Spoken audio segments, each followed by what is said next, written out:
விஜய் போன்ற ஒரு மிகப்பெரிய திரை பிம்பம், திரை நட்சத்திரம் ஒரு 30 ஆண்டுகளுக்கு மேலாக ஒவ்வொரு குடும்பத்திலும் குழந்தைகள் முதல் பெரியோர் வரை அவருடைய நடிப்பு ஆற்றல் மூலமாக அவர் இந்த 60 நாட்கள் மக்கள் போற்றுகிற அரசாக திரு விஜயனுடைய அரசு இல்லை என்பதுதான் நிதர்சனமான உண்மை. திரு விஜய் என்கிற ஒரு நடிகர் வந்த பிறகு நீங்க சொன்ன இந்த புதிய ஜென்ஸ் இளைஞர்களுடைய இந்த மாற்றம். இத்தனை ஆண்டு காலம் அரசியல்ல பயணிச்சிருக்கீங்க, இதுல நான் பண்ண பெரிய தவறு அப்படின்னு எதை நினைக்கிறீங்க? அரசியல்ல இது நான் பண்ண பெரிய தவறு. டிஎம்கே சைட்ல இருந்து ஜென்சி டிஎம்கே அப்படின்னு சொல்லி ஒரு இருக்காங்க, அவங்கள பத்தி என்ன நினைக்கிறீங்க? பார்த்துருக்கீங்களா? இப்போ ரீசெண்டா பார்த்த சில இடங்கள்ல அவங்க கூட்டம் போட்டிருக்கிறாங்க. மருத்துவர் ராமதாஸ் ஐயம், டாக்டர் அன்புமணி ராமதாஸ் அவர்கள் ஒன்றாக இணைந்திருப்பது உண்மையிலேயே வரவேற்புக்குரியது. கொள்கையோடு அரசியல் செய்பவர்களை தமிழ் சமூகம் விழிப்புணர்வு பெற்ற ஒரு தமிழ் சமூகம் ஏற்று அவர்களுக்கான வாய்ப்பை கொடுக்க முன்வர வேண்டும் என்பதுதான் என்னுடைய வேண்டுகோள்.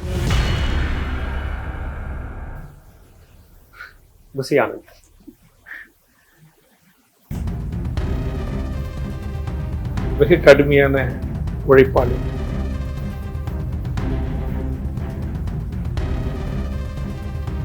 நடிகர் விஜய் தமிழ்நாட்டின் முதலமைச்சர் விஜயாக உயர்ந்திருக்கிறார். அவருடைய தன்னம்பிக்கையை நான் பாராட்டுகிறேன்.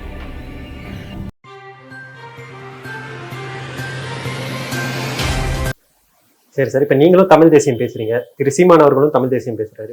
ஒருவேளை ஃபியூச்சர்ல 2 பேரும் இணைஞ்சு பயணிக்கக்கூடிய வாய்ப்பு இருக்கா? அதை தான் சொல்றேன், அது எல்லாமே காலம் தான் தீர்மானிக்கும்.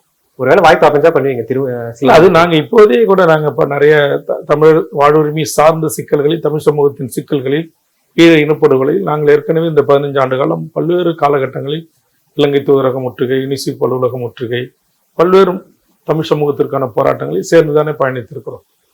தமிழர்களுக்கு தான் தமிழ்நாட்டில் முன்னுரிமை கொடுக்கணும் அப்படின்றீங்க. இதே மாதிரி மற்ற ஸ்டேட்காரங்களும் நினைச்சாங்கன்னா அங்க இருக்கிற தமிழர்கள் பாதிக்கப்பட மாட்டாங்க? ஒன்றும் பட மாட்டாங்க.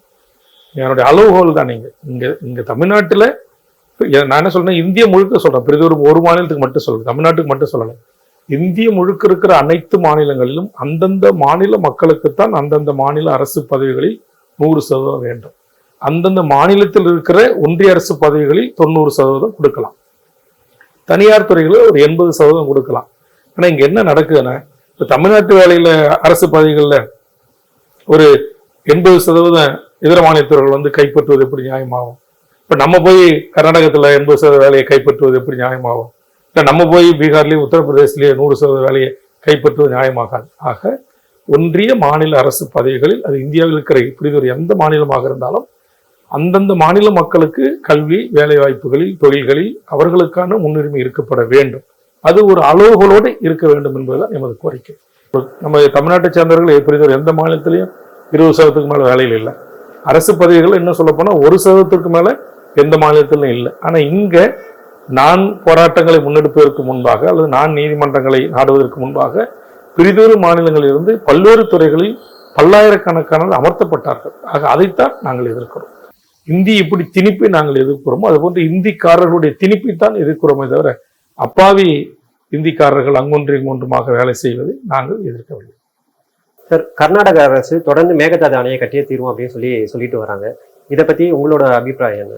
கண்டிப்பாக மேகதாது அணை எந்த சூழலிலும் எக்காரணத்தை கொண்டும் கர்நாடக அரசு கட்டக்கூடாது, கட்ட ஒன்றிய அரசு அனுமதிக்க கூடாது.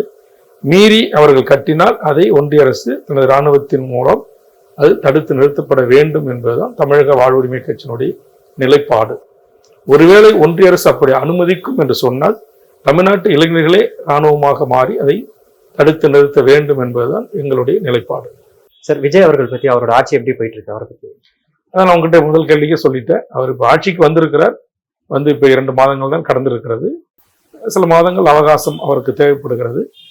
அவர் எவ்வாறு நிர்வாகத்தை மிகச்சிறம்பட நடத்துகிறார், எப்படி தன்னுடைய ஆட்சி நிர்வாகத்தின் கீழ் இங்கு கொலை, கொள்ளை, கற்பழிப்பு, லாக்அப் டெத்து, சிறைச்சாலையில் மரணங்கள், காவல் நிலைய மரணங்கள், விசாரணை கைதிகள் மரணங்கள், இதையெல்லாம் கட்டுப்பாட்டுக்கு வருகிறது என்பதை சில மாதங்கள் கழித்துதான் நாம் மதிப்பிட முடியும். ஆனால் இந்த 60 நாட்கள் மக்கள் போற்றுகிற அரசாக திரு விஜயனுடைய அரசு இல்லை என்பதுதான் நிதர்சனமான உண்மை. எந்த மக்கள் விஜய் வர வேண்டும் என்று வாக்களித்தார்களோ எந்த மக்கள் மாற்ற வேண்டும் என்று விரும்பினார்களோ அந்த மக்களிடத்திலே இந்த 2 மாத கால ஆட்சியில் நடந்த நான் சொன்ன இந்த குற்றங்களுக்காக, இந்த பல்வேறு சம்பவங்களுக்காக, குறிப்பா ஒரு புரிதலற்ற ஒரு வெளி உலகத்தினுடைய அரசியல் பார்வை, புரிதல், தெளிவின்மையின் காரணமாக அந்த கட்சிக்காரர்களே மருத்துவ முறைக்கு செல்வது, பள்ளிகளுக்கு செல்வது, குழந்தைகளை குடிகட்ட அனுமதிப்பது, வகுப்பறையில் சென்று டிவியை போட்டு நடிகர் விஜயனுடைய பாட்டை ஓட விட்டு ஆட வைப்பது, விஜய் போல் குழந்தைகளை வசனம் பேச வைப்பது, இதெல்லாம் முகம் சுளிக்கும்படியாக இருக்கிறது. இதையெல்லாம் திரு விஜய் அவர்கள் மாற்றி அமைக்க வேண்டும் என்பதுதான் ஒட்டுமொத்த மாற்றத்தை விரும்பிய மக்களுடைய மனநிலை, வேண்டுகோள். அதை அவர் செய்வாரா என்பதை நாம் பொறுத்திருந்துதான் பார்க்க வேண்டும். அதிமுகல இருந்து தொடர்ந்து எம்எல்ஏக்கள் அவங்க பதவியை ராஜினாமா பண்ணிட்டு டிவிக்கு எல்லாம் இணைஞ்சிட்டு இருக்காங்க. அது வாக்களித்த அந்த சட்டத்தில் இடம் இருக்கிறது என்பதற்காக இவர்தான் நமக்கான எம்எல்ஏ வேண்டும் என்று லட்சக்கணக்கான மக்களுடைய பிரதிநிதியாக தேர்ந்தெடுக்கப்பட்ட ஒருவர் தேர்ந்தெடுக்கப்பட்ட ஒரு 10 தினங்களில் 20 தினங்களில் ராஜினாமா செய்வது என்பது அந்த மக்கள் இவர்கள் மீது நன்மதிப்பு வைத்து அவர்களை வெற்றி பெற செய்து மக்கள் பிரதிநிதியாக சட்டப்பேரவைக்கு அனுப்பியதை தூக்கி எறிவது அவருடைய சுயநலத்திற்காகவோ அல்லது வேறு இதை விட பெரும் பதவி கிடைக்கும் என்பதற்காகவோ பெரும் பலன் கிடைக்கும் என்பதற்காகவோ தூக்கி எறிவது என்பது ஏற்புடையதல்ல. இப்ப மேகதாதுல அணை கட்டுறாங்க, இதை ஒன்றிய அரசால தடுக்க முடியல, அதனால நான் இந்த பதவி தூக்கி எறிகிறேன் என்று சொன்னாலும் கூட அந்த மக்களிடத்திலே சென்று புரிய வைக்கலாம். இப்ப தினந்தோறும் நான் ஆதரிக்கின்ற இந்த அரசு இந்த 60 நாட்களிலே கொலை, கொள்ளை, கற்பழிப்பு, பாலியல் வன்கொடுமை, 3 வயது குழந்தையிலிருந்து 80 வயது மூதாட்டி வரையிலும் பாலியல் வன்புறுத்துக்கு உள்ளாக்கப்படுகிறார்கள். அதனால் நான் இந்த காலத்தில் சட்டமன்ற உறுப்பினராக இருக்க விரும்பவில்லை என்று சொல்லிவிட்டு அதற்கான விளக்கத்தை மக்களிடத்தில் சொல்லக்கூடிய ஒரு சூழல் இருந்தாலும் கூட நாம் அதை ஏற்றுக்கொள்ளலாம். ஆக ஒரு தமிழ்நாட்டு மக்களுக்காகவோ அல்லது தமிழ் சமூகத்தின் வாழ்வுரிமைக்காகவோ இந்த பதவிகள் தூக்கி எறியப்படவில்லை. இதை விட பெரிய பதவி அல்லது இதை விட பெரிய பலன் கிடைக்கும் என்பதற்காக இவர்கள் ராஜினாமா செய்வது என்பது அந்த மக்களை மிகப்பெரிய கோபமடைய செய்திருக்கும் என்பதுதான் என்னுடைய கணிப்பு.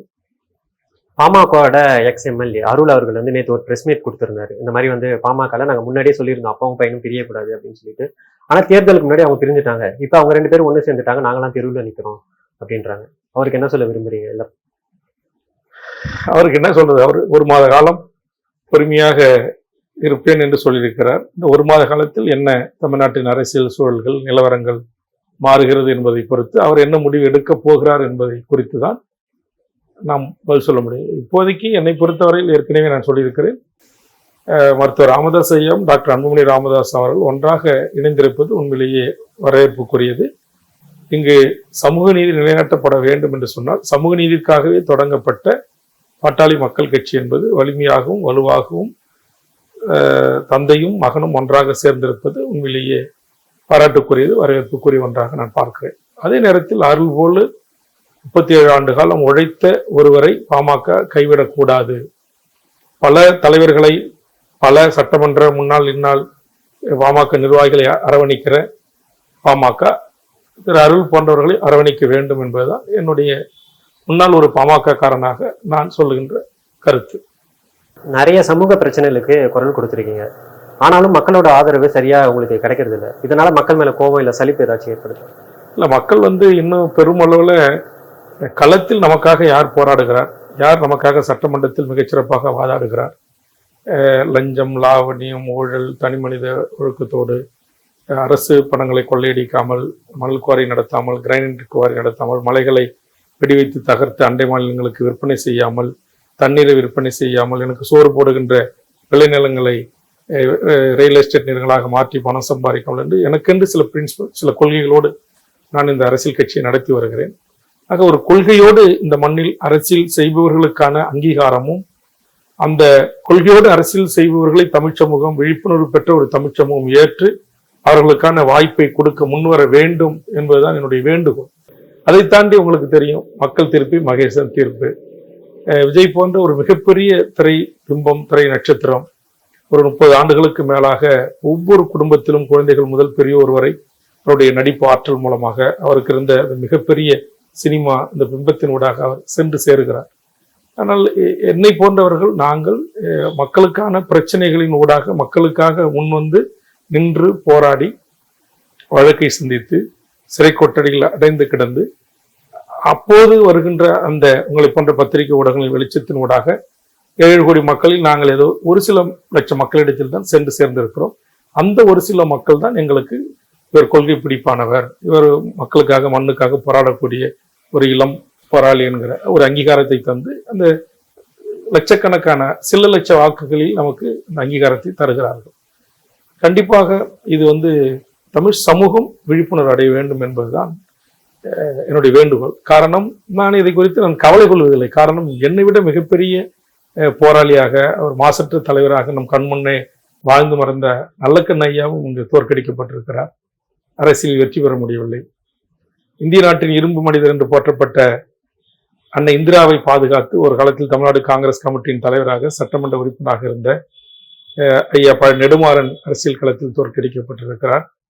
அதுபோன்று சமீப காலத்தில் உங்களுக்கு தமிழ்நாட்டினுடைய பல அரசியல் ஆளுமைகள் எல்லாம் தேர்தல் அரசியல் அவர்களால் வெற்றி பெற முடியவில்லை. ஆனால் குறிப்பிட்ட உங்களை போன்ற பத்திரிகை ஊடக நண்பர்களால், அரசியல் புரிதல் உள்ள இளைஞர்களால், ஒரு குறிப்பிட்ட லட்சக்கணக்கான சமூகத்தை சார்ந்த, சமூகத்தை நேசிக்கக்கூடிய மக்களின் அன்பை பெற்றவர்களாக இருக்கிறார்கள். அந்த வரிசையில் வேல்முருகனுக்கு இடம் கிடைத்திருக்கிறது என்பதை எண்ணி நான் நிம்மதி பெருமூச்சு கொள்கிறேன். கண்டிப்பாக ஒரு நாள் இந்த மக்கள், எங்களை போன்றவர்கள், இந்த மண்ணுக்காக மக்களுக்காக போராடக்கூடியவர்களை, அப்பழுக்கற்ற அரசியல் ஆளுமைகளை அங்கீகரிக்கக்கூடிய ஒரு காலம் வரும். அதுவரையில் மக்களுக்கான வெற்றியோ தோல்வி, மக்கள் தந்த தீர்ப்பை ஏற்றுக்கொண்டு மக்களுக்காக சமரசமற்ற ஆதிக்க அரசு பயங்கரவாதத்தோடும் ஆதிக்க பெரும் கார்ப்பரேட் நிறுவனங்களோடும் போராட வேண்டும். போராடித்தான் ஆக வேண்டும். போராடித்தான் மடிய வேண்டும் என்றாலும் அதுதான், அதற்காகத்தான் நாங்கள் பொது வாழ்வுக்கு வந்திருக்கிறோம். பொது வாழ்வு என்பது பொதுமக்களுக்கானது. அந்த மக்கள் ஏற்றுக்கொள்ளக்கூடிய, அந்த மக்களை சென்றடையக்கூடிய ஒரு அரசியல், அல்லது இந்த விஞ்ஞான உலகத்தில் இருக்கிற இந்த டிஜிட்டல் மார்க்கெட்டிங் வேண்டுமானால் எங்களுக்கு தெரியாமல் இருக்கலாம். ஆனால் மக்களுடைய மனநிலை, மக்களுடைய வலிகள், வேதனைகள் எங்களுக்கு தெரியும். ஆனால் என்றைக்காவது ஒரு நாள் இந்த மக்கள் எங்களுக்குரிய அங்கீகாரத்தை தருவார்கள். இன்னைக்கு அரசியல்ல யங்ஸ்டர்ஸை தவிர்க்கவே முடியாது. ஏன்னா ஜென்சி எவ்வளவு பெரிய புரட்சி ஏற்படுத்துறாங்க அப்படின்னு சொல்லி நம்ம பார்த்திருக்கோம். இப்ப டிஎம்கே சைட்ல இருந்து ஜென்சி டிஎம்கே அப்படின்னு சொல்லி ஒரு இருக்காங்க. அவங்கள பத்தி என்ன நினைக்கிறீங்க? பாத்திருக்கீங்களா? இப்ப ரீசெண்டா பார்த்த சில இடங்கள்ல அவங்க கூட்டம் போட்டிருக்கிறாங்க. இது இப்போது போடுகின்ற இந்த கூட்டத்தை திமுக தமிழ்நாட்டில் ஒரு 50 ஆண்டு காலம் ஒரு அசைக்க முடியாத மாபெரும் ஆளும் அரசின் கட்சியாகவும் பிரதான எதிர்கட்சியாகவும் செயல்பட்டிருக்கிறது. இந்த முன்னெடுப்புகளை எல்லாம் இந்த இளைய தலைமுறைக்கு சமூக நீதியை குறித்து, இங்க இருக்கிற வறுமையை குறித்து, கனிம வளங்களை குறித்து, லஞ்ச லாவணி ஊழலை குறித்து, அல்லது சினிமா மோகம் சார்ந்து ஈர்க்கப்படுகின்ற இளைஞர்களை கொள்கை வயப்பட்ட இளைஞர்களாக மாற்றப்பட்டிருக்க வேண்டும். அது ஏன் மாற்றப்படவில்லை என்பதையெல்லாம் குறித்து 50 ஆண்டு கால திராவிட இயக்கங்கள் கவலைப்பட்டிருக்க வேண்டும். திரு விஜய் என்கிற ஒரு நடிகர் வந்த பிறகு நீங்க சொன்ன இந்த புதிய ஜென்ஸ் இளைஞர்களுடைய இந்த மாற்றம், அவர்கள் எப்படி ஈர்க்கப்பட்டார்கள் என்பதை குறித்து இப்போது அவர்கள் தங்களை மறு ஆய்வுக்கு உட்படுத்திக் கொண்டிருக்கிறார்கள். அதனுடைய வெளிப்பாடுதான் நீங்க சொன்ன அந்த ஜென்சி கூட்டங்கள். சரி, இப்போதாவது அந்த ஜென்சி கூட்டங்கள் அரசியலை குறித்து புரிந்து கொள்வதற்கும் தெரிந்து கொள்வதற்கும் திமுக ஒரு அடித்தளம் இடுகிறது என்று மகிழ்ச்சி தான். சரி, இத்தனை ஆண்டு காலம் அரசியல்ல பயணிச்சிருக்கீங்க. இதுல நான் பண்ண பெரிய தவறு அப்படின்னு எதை நினைக்கிறீங்க? அரசியல்ல இது நான் பண்ண பெரிய தவறு. இங்க எளிதில் மக்களை அணிதிரட்டுவதற்கான ஆயுதங்கள் 2. ஒன்று சாதி, இன்னொன்று மதம். இது 2ம் இல்லாமல் நான் தமிழ் சாதியை நேசித்தேன். அதை சில நண்பர்கள், உங்களை போன்றவர்களுக்கு முன்னித்தியர்களாக பல நேர்மையாளர்கள்லாம் அரசியலில் தோற்றுவிட்டார்கள். இப்போது கூட கம்யூனிஸ்ட் இயக்கத்துடைய மூத்த தலைவர்களாக இருந்த என் அன்புக்குரிய ஒருவர் கூட சமீபத்தில் நடிகர் கட்சியில் இணைந்தபோது கூட அப்படி ஒரு பேச்சு எனக்கு வந்தது. ஆனால் நான் அப்படி நினைக்கவில்லை. என்னை பொறுத்தவரையில் நாம் இந்த மக்களுக்காக போராடுகிறோம், விவசாயிகளுக்காக போராடுகின்றோம், தொழிலாளர்களுக்காக போராடுகின்றோம், மீனவர்களுக்காக போராடுகின்றோம், மாணவர்களுக்காக போராடுகிறோம், மாற்றுத்திறனாளிகளுக்காக போராடுகின்றோம், திருநங்கைகளுக்காக போராடுகின்றோம். எங்கெல்லாம் ஆதிக்க அரச பயங்கரவாதம் தலைவிரித்து ஆடுகிறதோ அங்கெல்லாம் எமது குரலும் எமது கால்களும் நடைபோடுகிறது. சரி, இப்ப நம்ம எண்டுக்கு வந்துட்டோம். நான் ஒரு 5 போட்டோஸ் மட்டும் காமிக்கிறேன், கரண்ட் பொலிட்டிஷியன்ஸோட போட்டோ. அவங்களை பத்தி ஒரு 2 வரி இல்ல ஒரு வரி. புசி ஆனந்த். தமிழ்நாடை எதிர்பார்க்காத ஒருவர் இன்னைக்கு தமிழ்நாட்டுடைய மிக முக்கியமான உயர் பதவியை எட்டியிருக்கிறார். அவர் என்னுடைய அன்புக்குரிய நண்பர். அவர் எண்ணியது இந்த தேர்தலில் நடந்திருக்கிறது. செங்கோட்டையன் சார். அதிமுக என்கிற மாபெரும் அரசியல் கட்சியிலிருந்து வெளியேறி இன்றைக்கு அதிமுக என்கிற ஒரு கட்சியே கொஞ்சம் கொஞ்சமாக கரைவதற்கு காரணமானவர். மிக கடுமையான உழைப்பாளி.